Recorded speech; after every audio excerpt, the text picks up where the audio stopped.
Namaskaram, Sadhguru. Who is speaking? Yeah. If time is relative, can we time travel?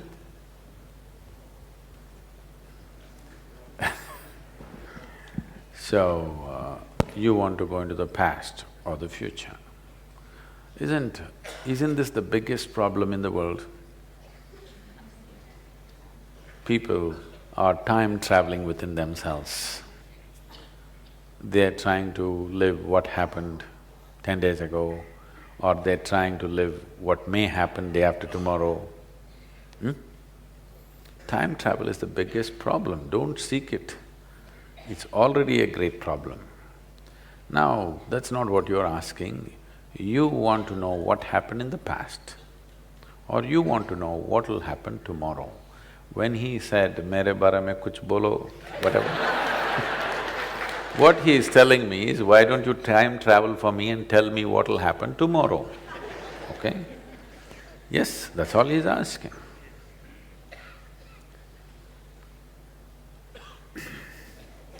So I have to wear my astrological clothes.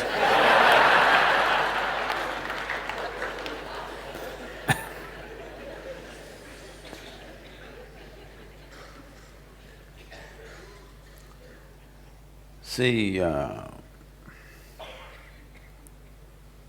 if you transcend your physical nature, there is no such thing as time.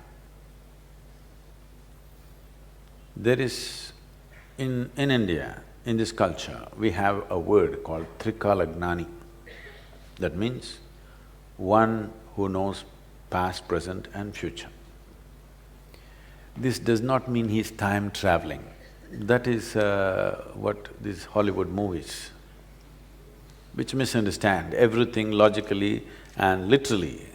So why I'm saying this is, they're always trying to understand everything factually, literally. When we said there is a Trikalagnani, they said, oh, there is somebody who goes into past, present and future. See, this moment is eternity, I want you to know. It's question of, are you living in the surface or do you have a profound experience of what's now?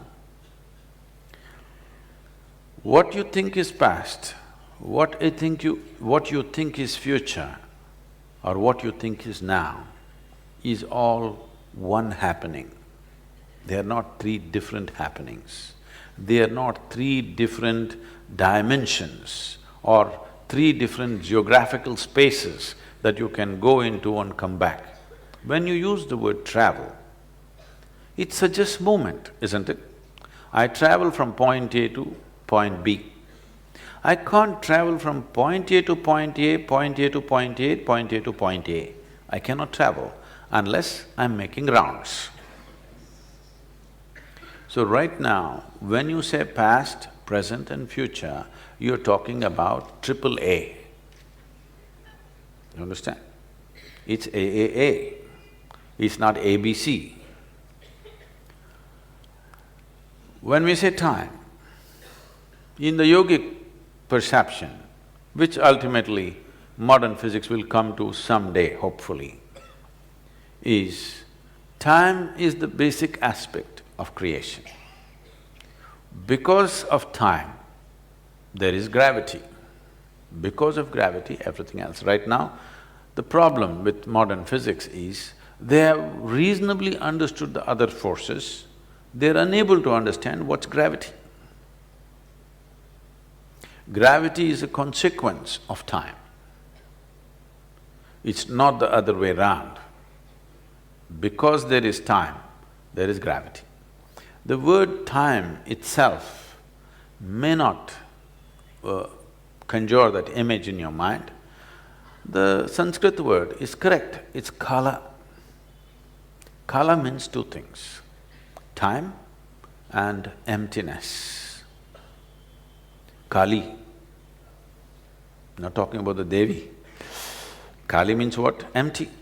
Kala means darkness, kala means time, and it also means emptiness.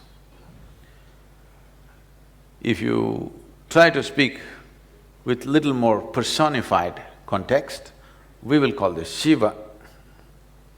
So we are talking about time and emptiness, time and nothingness as the same thing. Because there is time, there is creation. Because what we call as creation exists, there is gravity, because to maintain the integrity of a little bit of physicality in this vast kala, you need some force to hold it together. So, gravity is only when time bends in a certain way. Time which is nothingness, time which is emptiness, takes a curve. When it takes a curve, physical dimension begins. If it doesn't take a curve, physical does not exist.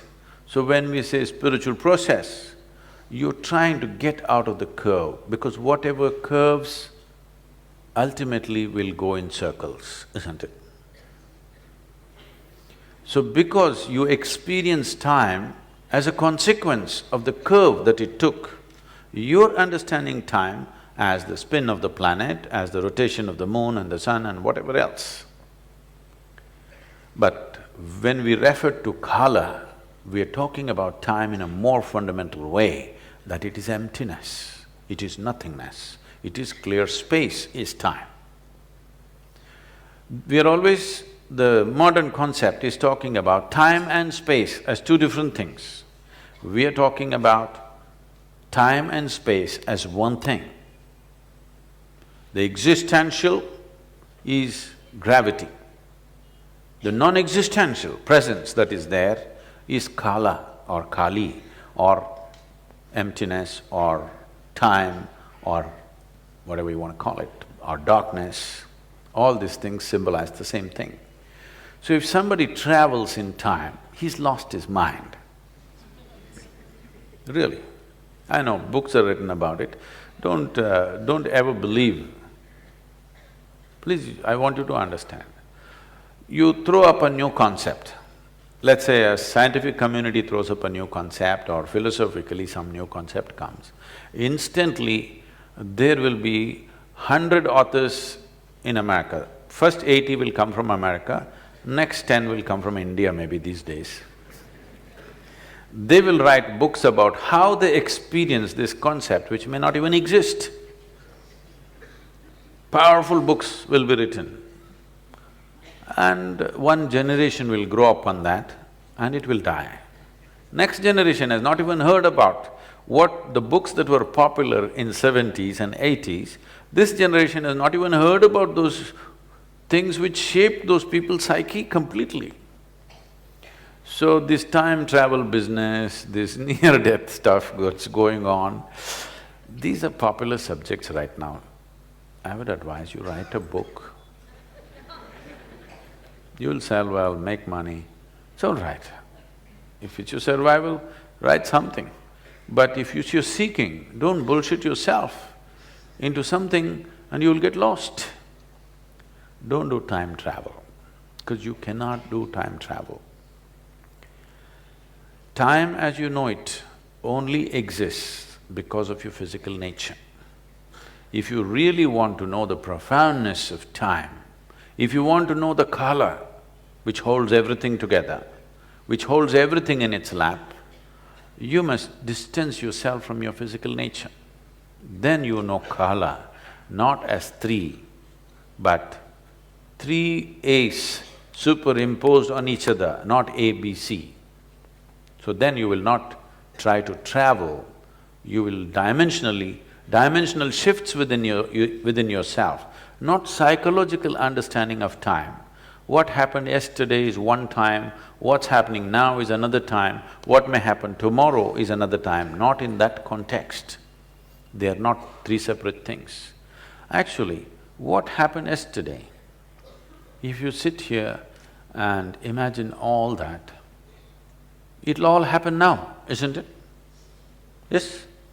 What may happen tomorrow, if you sit here and if you have powerful enough imagination, it'll happen right now.